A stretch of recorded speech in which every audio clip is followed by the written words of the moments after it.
Geschichte 1. Handyvertrag zu teuer. Guten Tag, hier spricht Tom Weber. Guten Tag, Herr Weber. Wie kann ich Ihnen helfen? Ich rufe an, weil mein Handyvertrag zu teuer geworden ist. Verstehe. Was zahlen Sie im Moment? 40 Euro im Monat. Deshalb möchte ich etwas ändern. Nutzen Sie viele Daten? Nicht wirklich. Ich bin oft im WLAN, deswegen brauche ich nicht so viel. Haben Sie Ihren Vertrag schon lange? Seit 2 Jahren, weil ich damals ein neues Handy bekommen habe. Haben Sie noch eine Mindestlaufzeit? Das weiß ich nicht. Können Sie das sehen? Ja, einen Moment, damit ich Ihr Profil öffne. Haben Sie Ihre Kundennummer? Ja, die ist 482771. Danke, ich sehe es. Ihr Vertrag läuft noch 3 Monate. Oh, ich dachte, dass ich schon sofort wechseln kann. Wechseln geht meistens, aber der neue Preis gilt oft erst nach Ablauf. Okay, wenn ich jetzt schon umstelle, spare ich später, oder? Genau. Darf ich fragen, wofür Sie Daten brauchen? Nur WhatsApp, Musik und ein bisschen Maps, wenn ich unterwegs bin. Dann reicht ein kleiner Tarif. Deshalb würde ich Ihnen 10 GB empfehlen. Klingt gut. Was kostet das? 20 Euro. Und Sie behalten Ihre Nummer, damit alles einfach bleibt. Super. Gibt es irgendwas, das ich beachten muss? Sie bekommen eine Bestätigung per E-Mail, damit Sie alles schriftlich haben. Gut, denn ich möchte das gern speichern. Möchten Sie den Wechsel jetzt beauftragen? Ja, bitte, damit ich es nicht vergesse. Alles klar, ich stelle es um. Wenn etwas nicht klappt, melden Sie sich einfach. Danke. Eine Frage noch. Gibt es eine Anschlussgebühr? Nein, weil es nur ein Tarifwechsel ist. Perfekt. Dann freue ich mich, dass ich bald weniger zahle. Sehr gern. Kann ich sonst noch helfen? Nein, das war's. Vielen Dank und auf Wiederhören. Auf Wiederhören, Herr Weber. Geschichte 2. Paket beschädigt angekommen. Hey Ben, hast du kurz Zeit? Hi, klar. Was ist los? Mein Paket ist da, aber der Karton ist kaputt. Oh nein. Wo genau? An der Ecke ist ein Loch, deshalb habe ich Angst, dass etwas fehlt. Hast du es schon geöffnet?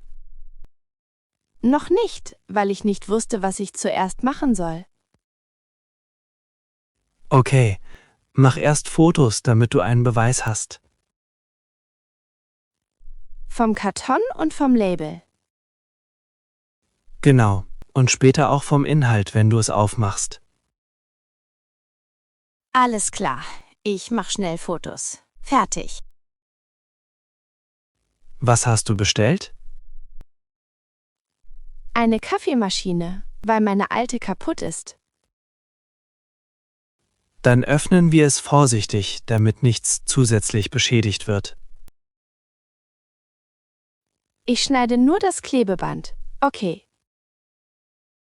Und? Puh, da ist viel Styropor. Die Maschine hat einen Kratzer, deswegen bin ich genervt. Verstehe ich. Funktioniert sie vielleicht trotzdem? Möglich, aber ich will nicht, dass ein neues Gerät schon beschädigt ist.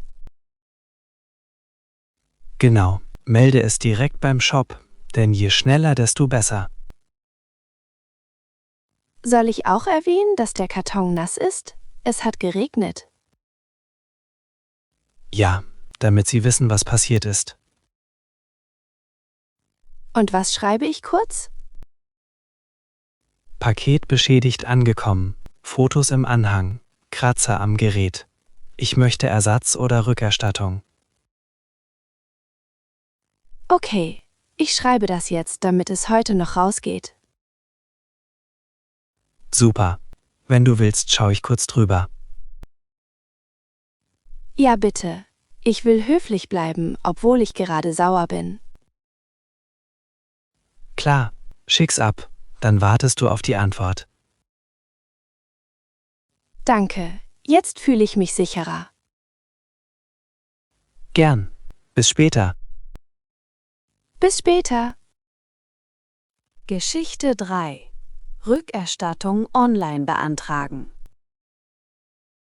Hi Lisa, kannst du mir helfen? Hey, klar, was ist passiert?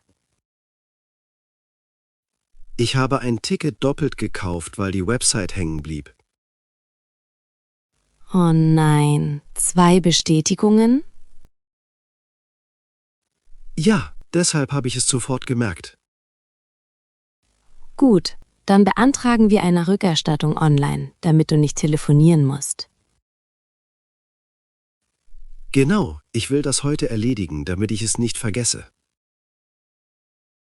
Öffne die E-Mail. Hast du die Buchungsnummer? Ja, hier. Geh auf Hilfe oder Support. Ich sehe FAQ und Kontakt. Klick FAQ, weil da oft Stornierung steht. Ja, hier. Stornierung beantragen. Perfekt. Wenn du noch in 24 Stunden bist, geht's leichter. Ich bin noch drin, deswegen habe ich Hoffnung. Jetzt musst du dich einloggen. Oh, ich weiß mein Passwort nicht genau. Dann Passwort vergessen, damit du reinkommst. Okay, Code ist da, ich gebe ihn ein. Super. Jetzt siehst du deine Bestellungen. Ja, 2 Tickets. Wähle eins aus, das du stornieren willst. Ich nehme das zweite, weil das der Fehlklick war. Schreib kurz dazu, dass die Seite hing und du aus Versehen doppelt bezahlt hast. Soll ich Screenshots anhängen? Wenn du welche hast, ja. Sonst reicht auf die Buchungsnummer.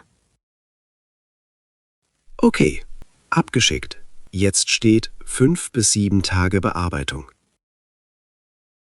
Perfekt. Dann kommt das Geld zurück, wenn alles passt.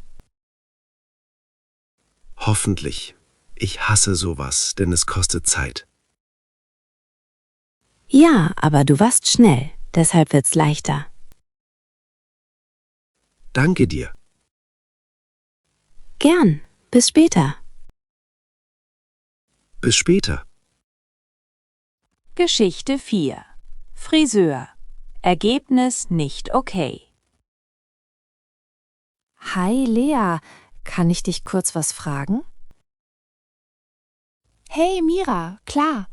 Was ist passiert? Ich war gerade beim Friseur und ich bin nicht happy, weil es ganz anders aussieht als gewünscht. Oh nein. Was genau ist anders? Die Haare sind viel kürzer, deshalb fühle ich mich gerade echt komisch.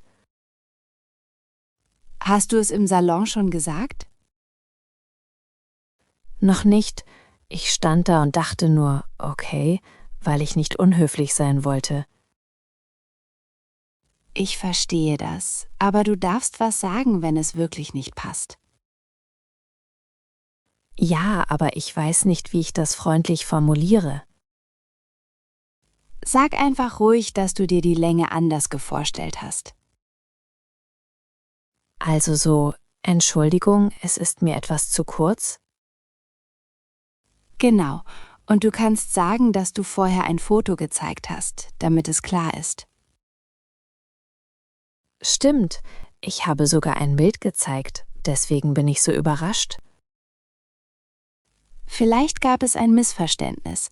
Wenn du es ruhig erklärst, reagieren viele okay. Meinst du, ich soll nochmal hingehen? Ja, weil sie halt nach dem Schnitt am besten ist. Später wird schwieriger.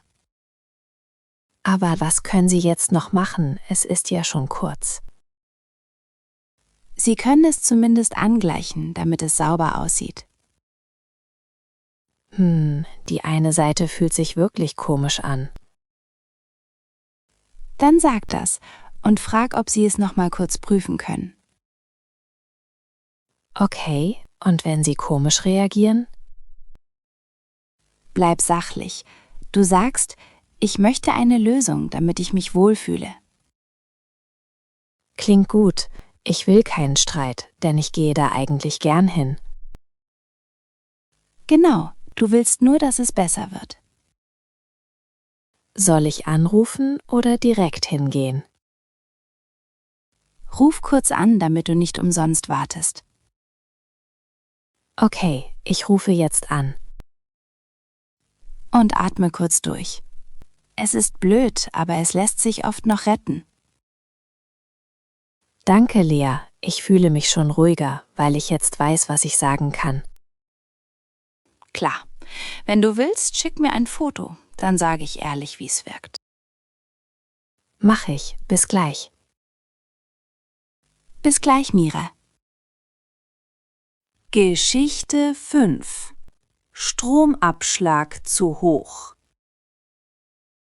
Hi Nina, ich bin gerade echt gestresst. Hey, was los?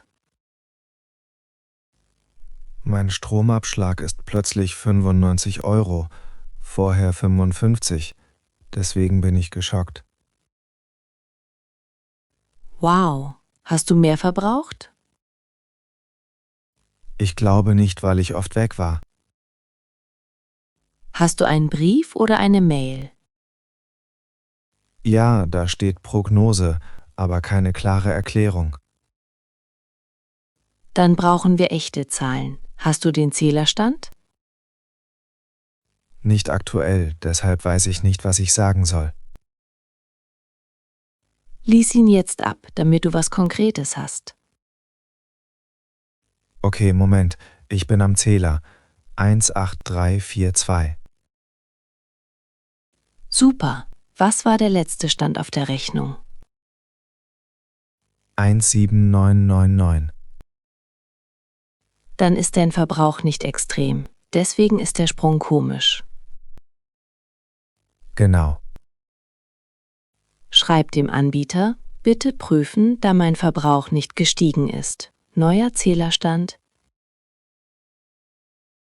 Und ich frage, ob Sie den Abschlag senken können. Ja, damit du nicht zu viel vorauszahlst. Meinst du, die Preise sind auch gestiegen? Kann sein, weil Energie teurer wurde. Trotzdem müssen sie es erklären. Stimmt, ich will nicht zahlen, ohne zu verstehen, dass es nötig ist. Genau. Und falls sie nicht reagieren, kannst du vergleichen oder wechseln. Ja, aber erstmal schreibe ich die Mail, damit es schnell geklärt ist. Gute Idee. Schick sie heute, damit du die Fristen nicht verpasst. Mach ich. Danke, Nina. Gern. Bis später. Bis später. Geschichte 6. Versicherungsbrief nicht verstehen. Hi David, hast du kurz Zeit? Ich bin gerade verwirrt. Hey, Sarah, klar, was ist passiert? Ich habe einen Brief von meiner Versicherung bekommen und ich verstehe ihn nicht richtig. Okay, ist es Krankenversicherung oder Haftpflicht? Haftpflicht. Da steht irgendwas von Beitragsanpassung. Deshalb habe ich direkt Stress bekommen. Oh, das klingt nach Preisänderung. Was genau steht da? Hier, Ihr Beitrag erhöht sich ab März, aber ich weiß nicht warum. Vielleicht erhöhen Sie die Preise allgemein, weil die Kosten gestiegen sind. Kann sein. Trotzdem will ich verstehen, was das für mich heißt. Klar, steht da auch, wie viel mehr du zahlen musst? Ja, von 94 auf 56 im Monat. Das ist nicht riesig, aber ich find's nervig. Verstehe. Gibt es eine Frist oder ein Sonderkündigungsrecht? Genau das ist das Problem. Da steht, Sie können innerhalb von 4 Wochen kündigen. Ah, wenn der Beitrag steigt, darfst du oft kündigen, damit du nicht einfach zahlen musst. Okay, aber ich bin unsicher, ob sich ein Wechsel lohnt. Kommt drauf an, wenn du woanders günstiger bist, kann es Sinn machen. Ja, aber ich will keinen Stress, weil ich gerade genug Papierkram habe. Verständlich. Lass uns kurz checken. Steht da was zur Leistung, also ob sich etwas ändert? Da steht, Leistungen bleiben unverändert. Deswegen geht's wirklich nur um den Preis. Dann hast du 2 Optionen: akzeptieren oder vergleichen. Wie vergleiche ich schnell, damit ich nicht Stunden suche? Nimm 2 Vergleichsportale oder frag bei deiner Bank-App, wenn die sowas anbietet. Und wenn ich wechseln will? Dann kündigst du innerhalb der Frist, damit es rechtzeitig ist. Am besten schriftlich, weil du dann einen Nachweis hast. Also per E-Mail? Ja, oder per Brief. Wichtig ist, dass du die Versicherungsnummer reinschreibst. Okay, ich mache es so. Ich vergleiche heute kurz und wenn es nichts Besseres gibt, bleibe ich. Gute Lösung. Dann bist du sicher, dass du nichts verpasst. Danke, David. Jetzt klingt es viel klarer. Gern. Wenn du willst, schick mir ein Foto vom Brief, damit ich die Stelle mit der Frist nochmal checke. Mach ich. Bis später. Bis später, Sarah. Geschichte 7. Internet kündigen. Hi, Jana, ich brauch kurz deinen Rat. Hey, klar. Ich ziehe um und ich weiß nicht, was ich mit meinem Internetvertrag mache. Mitnehmen oder kündigen. Genau, weil ich nicht weiß, ob der Anbieter an der neuen Adresse gut ist. Hast du die Adresse schon? Ja, ich will's vorher klären, damit ich nach dem Umzug nicht ohne Internet bin. Sehr wichtig, wenn du Homeoffice machst. Ja, denn ich arbeite oft von zu Hause. Check online die Verfügbarkeit. Hab ich, aber da steht nur möglich, keine Geschwindigkeit. Dann schreib dem Support, damit du eine klare Antwort bekommst. Hotline nervt, weil man ewig wartet.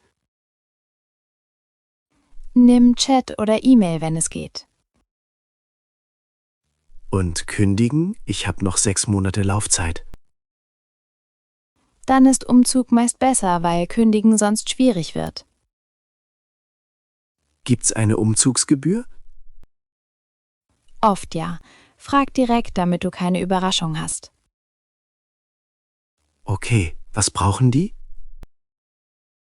Neue Adresse, Datum und ob du schon Zugang hast, damit ein Techniker kommen kann. Und wenn ich am Termin nicht da bin? Dann musst du jemanden organisieren, damit der Techniker rein kann. Alles klar, ich schreibe jetzt Verfügbarkeit, Speed, Umzugsgebühr, Termin. Perfekt. Wenn du die Antwort hast, entscheidest du in Ruhe. Danke, das hilft mir. Gern, bis später. Bis später. Geschichte 8. Werkstattrechnung erklären. Guten Tag, ich habe eine Frage zu meiner Rechnung. Guten Tag, gern. Worum geht's? Die Rechnung ist höher als erwartet, deshalb bin ich unsicher. Haben Sie die Rechnungsnummer, damit ich sie finde? Ja, 78421. Danke, ich sehe es. Sie haben Diagnose, Arbeit und Teile. Genau.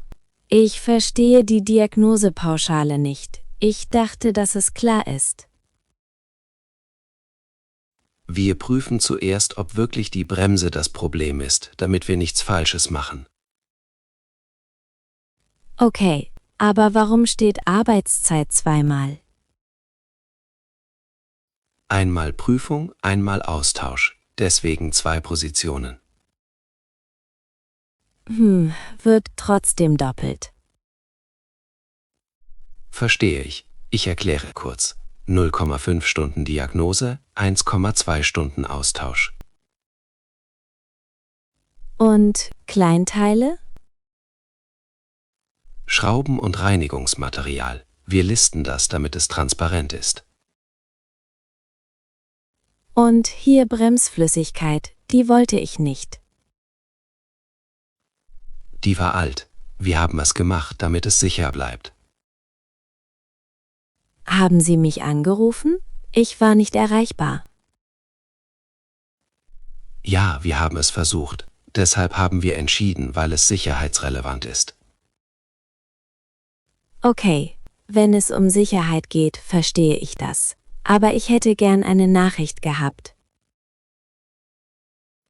Fair. Nächstes Mal schicken wir zusätzlich SMS, damit Sie es sicher sehen.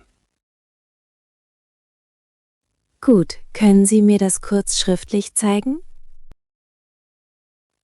Ja, ich drucke die Notiz aus, damit Sie es mitnehmen können. Danke, dann ist es für mich okay. Gern. Wenn noch Fragen sind, melden Sie sich. Mach ich. Auf Wiedersehen. Auf Wiedersehen. Geschichte 9. Arzttermin online klappt nicht. Hi David, kannst du kurz helfen? Ich dreh gleich durch.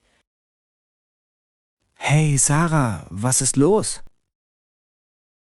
Ich versuche seit einer Stunde online einen Arzttermin zu buchen, aber es klappt nicht. Was passiert genau?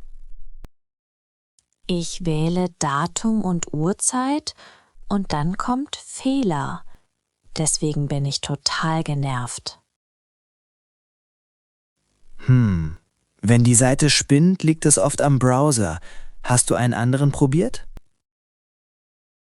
Nein, ich nutze nur Chrome, weil ich nichts anderes mag.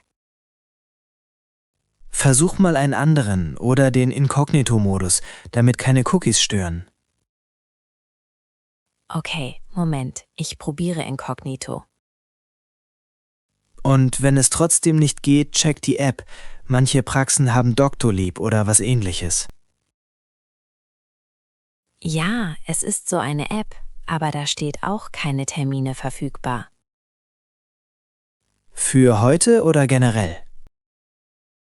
Für die nächsten 3 Wochen, deshalb bringt mir das nichts. Was brauchst du? Hausarzt oder Facharzt? Hausarzt. Ich habe seit Tagen Husten und ich will sicher sein, dass es nichts Ernstes ist. Verstehe. Wenn online nichts geht, ruf morgens direkt an. Ich hasse telefonieren, denn man hängt ewig in der Warteschleife. Ja, aber morgens um 8 hast du die beste Chance. Und wenn ich dann keinen Termin bekomme? Dann frag nach Akutsprechstunde, damit du wenigstens kurz reinkommst. Gute Idee. Soll ich auch eine andere Praxis suchen? Ja, weil manche Praxen online nie frei sind. Such 2, 3 in deiner Nähe. Okay, ich mache mir eine Liste, damit ich morgen früh nicht planlos bin. Genau. Und schreib dir auch deine Symptome kurz auf, damit du am Telefon nichts vergisst.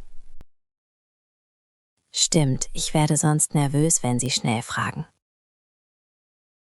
Eben. Und trink heute viel Tee, damit der Hals ruhig bleibt.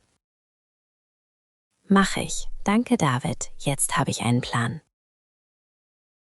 Gern. Wenn du willst, schicke ich dir gleich 2 Praxen, die oft Termine haben. Ja, bitte. Bis später. Bis später, Sarah. Geschichte 10. Techniker kommt nicht. Guten Tag, hier ist Nina Keller. Ich warte seit 2 Stunden auf den Techniker. Guten Tag, Frau Keller. Worum geht es genau? Ich habe einen Termin für heute zwischen 10 und 12 Uhr, aber niemand ist gekommen. Deswegen kann ich nicht arbeiten. Das tut mir leid. Haben Sie eine Auftragsnummer, damit ich das prüfen kann? Ja, 55819. Einen Moment, ich schaue nach. Ich bin echt frustriert, weil ich extra zu Hause geblieben bin. Ich verstehe Sie. Laut System ist der Auftrag noch unterwegs. Unterwegs heißt was? Es ist 12:15 Uhr. Der Techniker hat offenbar Verzögerung, weil der Einsatz davor länger gedauert hat. Okay, aber ich hätte gern eine Info gehabt, damit ich planen kann. Da haben Sie recht. Ich kann ihn anrufen, damit wir eine genaue Zeit bekommen. Ja bitte, denn ohne Internet kann ich nichts machen. Einen Augenblick, ich erreiche ihn gerade nicht. Super, und wenn er heute gar nicht mehr kommt? Dann vereinbaren wir sofort einen neuen Termin. Ich brauche das schnell, weil ich Homeoffice habe. Verstehe. Ich kann Ihnen einen Prioritätstermin morgen früh anbieten, damit es schneller geht. Morgen früh wäre gut, aber was ist mit heute? Ich kann noch ein Zeitfenster 14, 16 Uhr prüfen, falls ein anderer Techniker frei ist. Ja, bitte prüfen Sie das, damit ich nicht noch einen ganzen Tag verliere. Okay, ich sehe einen Slot um 15 Uhr. Passt das? Ja, wenn er wirklich kommt. Ich setze eine SMS-Benachrichtigung, damit Sie Updates bekommen. Danke. Und bekomme ich eine Bestätigung per Mail, damit ich etwas Schriftliches habe? Ja, ich sende sie sofort. Gut, denn beim letzten Mal hatte ich nichts in der Hand. Verstanden. Es tut uns leid, dass es heute nicht geklappt hat. Okay, ich hoffe, dass es um 15 Uhr klappt. Wir kümmern uns darum. Wenn sich etwas ändert, melden wir uns direkt. Alles klar. Danke. Auf Wiederhören. Auf Wiederhören, Frau Keller. Das sind die wichtigsten Wörter aus der heutigen Folge. Bitte liken Sie unser Video, das hilft uns sehr. Vielen Dank und bis zum nächsten Mal.